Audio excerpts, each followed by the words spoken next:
All right, so you're here with us on the deep dive because you're the kind of person who wants to, really get into the nitty-gritty of things, learn stuff quickly and thoroughly, but without, getting bogged down. Right, not getting lost in a sea of information. Exactly. Yeah. So today we're going deep into a piece of history that really is kind of foundational, and that is the Port Huron Statement. It really is. We have excerpts from this foundational document. It's from 1962, from the Students for a Democratic Society, or SDS, as it's better known. And our goal today is to sort of extract the core insights of this statement for you, and help you understand the world that kind of shaped this document and the powerful arguments it presented for a different future. And it's a document that really captures a generation grappling with their time, right? It really captures a moment. Yeah. So let's unpack this thing. The opening of the statement, I think, is so evocative, talking about these young people bred in at least modest comfort, housed now in universities, looking uncomfortably at the world we inherit. There's this immediate sense of unease, even amidst this, relative prosperity of post-war America. What do you make of that initial feeling? Well, I think one of the important things to keep in mind is that this wasn't just about material comfort or a lack thereof. This generation had grown up in the shadow of war, but also with this promise of, unprecedented peace and progress. And I think they felt a profound disconnect between that promise and the realities of inequality and global threat. Yeah. So it becomes, in a way, a powerful engine for their activism, which is interesting because it's not like previous generations who faced maybe more overt hardship. It's this dissonance, I think, that becomes key. Yeah, and they immediately sort of point to these major forces, right, that are shaping this discomfort. You were talking about the immense power of the U.S., the ever-present threat of the atom bomb and modern warfare, the ongoing Cold War, and this really persistent feeling that the nation, wasn't living up to its own stated ideals of freedom and equality. Right, and they're living in a world that's been fundamentally reshaped by these forces. Mm-hmm. The sheer destructive capability of nuclear weapons cast a long shadow over everything. And, Oh, yeah. And the ideological battle of the Cold War, permeates every aspect of life. So you juxtapose that with this, American promise of liberty and justice for all, and the contradictions become very stark and apparent, particularly, as the civil rights movement is starting to gain momentum. And it wasn't just these big, abstract global issues, right? This statement mentions specific troubling events, things that were too troubling to dismiss, as they say. We're talking about the blatant racism, segregation in the South, constant threat of nuclear war. It must have felt so weighty and immediate. And they articulate this feeling of being almost powerless as individuals in the face of these massive global problems. They felt these issues were too immediate and crushing in their impact, too challenging in the demand that we as individuals take the responsibility for encounter and resolution. Yeah. Right. And I think this sense of being overwhelmed despite their relatively privileged position, is central to their mindset at this point. It highlights a responsibility they felt ill-equipped to handle within the existing structures. Right, and they really zero in on these glaring contradictions. Yeah. You have the Declaration proclaiming that all men are created equal, and yet they're witnessing this stark, brutal reality of life for Black Americans, Yeah. in the South and in urban centers. This fundamental hypocrisy seems like it's a major catalyst for their questioning. And as you're reading this, do you think their focus on this particular contradiction was strategic, given the, burgeoning civil rights movement at the time? Yeah. It seems like the struggle for racial equality provides a very tangible and morally undeniable, focal point for their broader concerns about American society as a whole. That's a really interesting point, yeah. Yeah. Okay, so having laid bare this critique, of the existing structures and the prevailing mood, the authors of the Port Huron Statement then move on to sort of articulate their core values and their vision for institutions that could foster a better future. And they start by really analyzing the present moment. Right. They're not just observing, they're challenging the dominant narratives.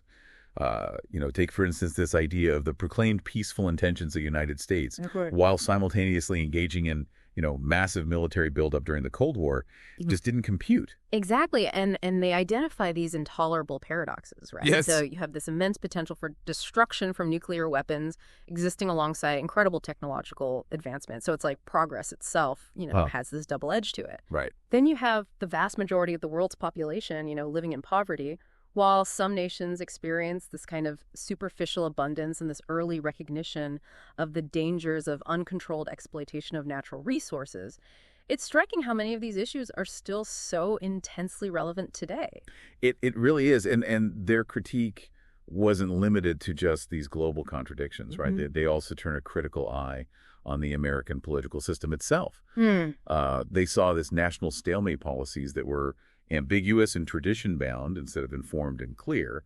And the result, they argue, was this systematic apathy and manipulated rather than of, by, and for the people. I mean, that's a pretty strong indictment. It is, and there's this underlying sense that they felt alienated from the prevailing, political discourse. Yeah. They describe their generation as perhaps the last generation in the experiment with living, feeling like a minority, and it suggests a profound disconnect from the, established norms and values of their society. And yet, they also observed this really interesting phenomenon where society and the world seemed internally functional, like the gears are still turning.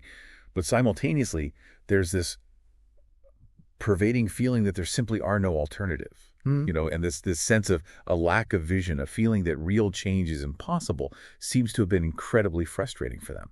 Precisely. It speaks to a sense of being trapped within, these existing structures, even if they're deeply flawed, and this feeling that there are no alternatives. This kind of predetermined path is something they explicitly sought to challenge. Yeah, so from this pretty sharp critique, they then transition into outlining their own core values and what they believe the role of key institutions, particularly the university, should be. Right. They assert that it's absolutely crucial to start making values explicit because they saw how these widely used and often unquestioned terms like the free world or people's democracies could mask the underlying realities of power and injustice. And that's such a central point. They felt that the dominant ideologies weren't truly grounded in ethical principles that prioritized human well-being. And when they look at universities, institutions that, ideally should be these bastions of critical thought and open inquiry, right, they see some significant shortcomings. Yep. They felt that universities often prioritize things like public relations, maintaining a certain image, securing external funding over the pursuit of truth and the exploration of controversial ideas. Yeah, they felt like these really fundamental questions, what might we want, what is really important, weren't being adequately asked or explored within the academic setting. It sounds like they were really yearning for this more philosophical and less purely pragmatic approach to higher education. Exactly. And they express a very clear disillusionment with this purely fruitful empirical society that seemed to neglect these deeper, more fundamental value questions about, the purpose of life, the nature of a good society. Yeah. And they observed this kind of intellectual shift where, theoretic chaos has replaced the idealistic thinking of old.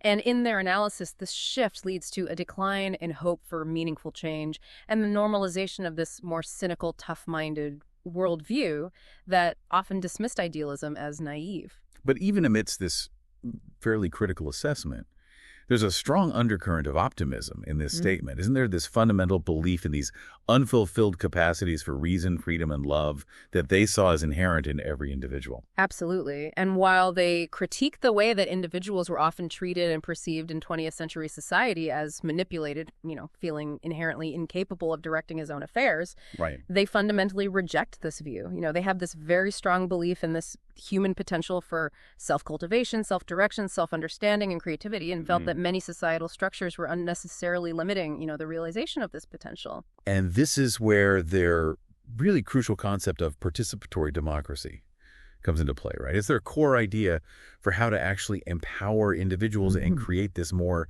just and equitable society. Right. It's unlike the more traditional representative democracy where you elect officials to make decisions for you. Participatory democracy emphasizes this direct involvement decision-making by ordinary people in the issues that affect their lives. Exactly. They envision political life as being deeply rooted in, decision-making carried out by public groupings. So it's not just about, casting a ballot every few years. It's about active and ongoing engagement, having a real voice and a meaningful influence on the decisions that shape their communities and their lives. And they lay out some key principles for this vision of participatory democracy, don't they? Yeah. They saw politics not just as this abstract system, but as this dynamic, creative act of collectively building social connections as a fundamental way to bring people out of isolation and create shared meaning. And at its heart, it's about this fundamental shift of power, towards the individual. Right. And moving beyond, the strictly political realm, the Port Huron Statement also outlines some very clear principles about, the economy. Yes. And their vision goes far beyond just basic economic survival. They argue that work itself should be something more profound. Right. They say it should be educational, creative, and encouraging independence, a respect for others, and a willingness to accept social responsibility, since this experience has crucial influence on habits, perceptions, and individual ethics. Wow. Which is a very holistic and human-centered, view of labor. It is. And they believed that the economic experience shouldn't be something that just happens to you, Right. but rather something that's personally decisive, meaning individuals should have a real stake, a sense of ownership, and a full share in the economic outcomes. Right. And they advocated for major economic resources to be open to democratic participation and subject to democratic regulation, which reflects their broader belief in empowering individuals within all spheres of society. Exactly. And all these ideas about individual empowerment and democratic participation directly connect to their broader vision for social change and the emergence of what they famously termed the New Left. Right. They believe that all major social institutions, not just government and the economy, should be fundamentally organized around, the principles of human well-being and dignity. And within this vision, they see this really critical role for the university. Yeah. They argue that by actively prioritizing social relevance, the accessibility to knowledge for all, and internal openness to debate and dissent, the university could and should become this powerful catalyst for broader social transformation. So what exactly did this new left that they envision actually look like in practice? Right. The statement provides a fascinating outline of its key characteristics. So they want it to be firmly rooted in real intellectual skills, Yeah. emphasizing, the importance of critical thinking, intellectual honesty, thoughtful reflection. They wanted it to be politically relevant, not just, an abstract intellectual exercise, but something that actively informed and drove action.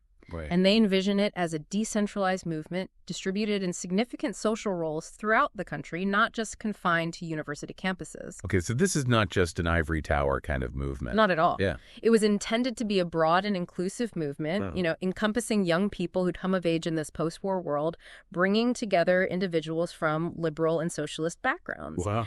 Their initial focus was on achieving concrete reforms within the existing system, but with a clear understanding that, more fundamental systemic change might ultimately be necessary. Right.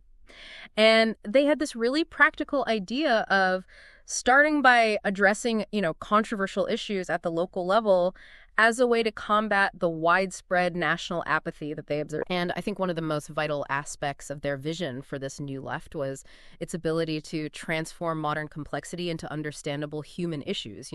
They wanted to take these big, seemingly intractable problems and connect them back to the lived experiences of ordinary people, to give voice to those feelings of helplessness and offer concrete, viable alternatives. Yeah. Ultimately, their core goal was to stimulate this, significant social movement by creating this compelling vision and a practical program for change that could take root on university campuses and spread throughout local communities.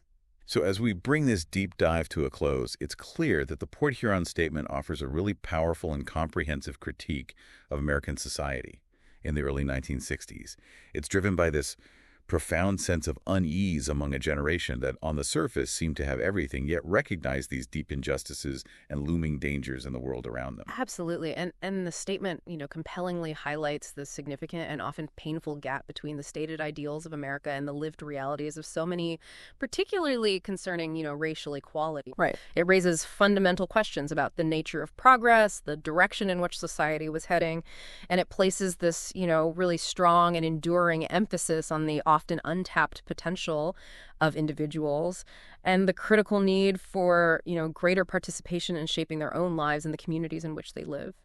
And hopefully you, our listener now, have a much clearer and more nuanced understanding of the core arguments and the lasting historical significance of this incredibly influential document, without having to, wade through dense academic texts or feel overwhelmed by historical context. Right. And this raises a really important question for you to consider as you go about your day. To what extent do the core concerns raised in the Port Huron Statement, issues of inequality, the profound impact of technology on society, the ongoing importance of individual empowerment, and the fundamental purpose and accountability of our institutions, to what extent do those still resonate in the world we inhabit today? And if a similar statement were to be written, reflecting the hopes and anxieties is of your generation. What might its key arguments be, and what would its ultimate vision for the future look like?